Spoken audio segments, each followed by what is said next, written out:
রাগের মাথায় আপনি সন্তানকে বললেন তুই মর, ফেরেশতারা বলল আমিন। তোর ভবিষ্যৎ অন্ধকার, ফেরেশতারা বলল আমিন। রেগে মেগে আপনি আপনার মেয়েকে বললেন জীবনেও তোর কপালে স্বামীর ভাত জুটবে না, ফেরেশতারা আবারও বলল আমিন। আচ্ছা, আপনি না সেই ব্যক্তি যে তার নিজের জীবনের চাইতেও সন্তানকে বেশি ভালোবাসেন? আপনি না সেই ব্যক্তি যে তার সন্তানের জন্য হাসতে হাসতে নিজের জীবনটাও দিয়ে দিতে পারেন?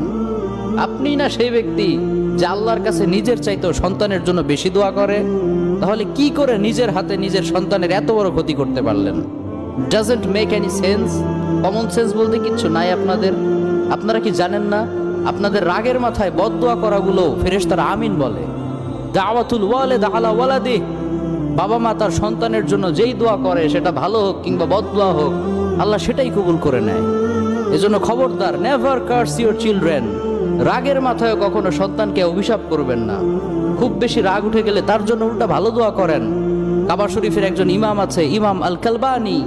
তার মায়ের যখন প্রচন্ড পরিমাণে রাগ উঠে যেত, সে তার ছোট্ট সন্তানের জন্য দোয়া করে বলতো আল্লাহ তোরে কাবা শরীফের ইমাম বানাক। আল্লাহ ঠিকই তার দোয়া কবুল করেছে। এজন্য খুব বেশি রাগ উঠলে ভালো দোয়া করেন।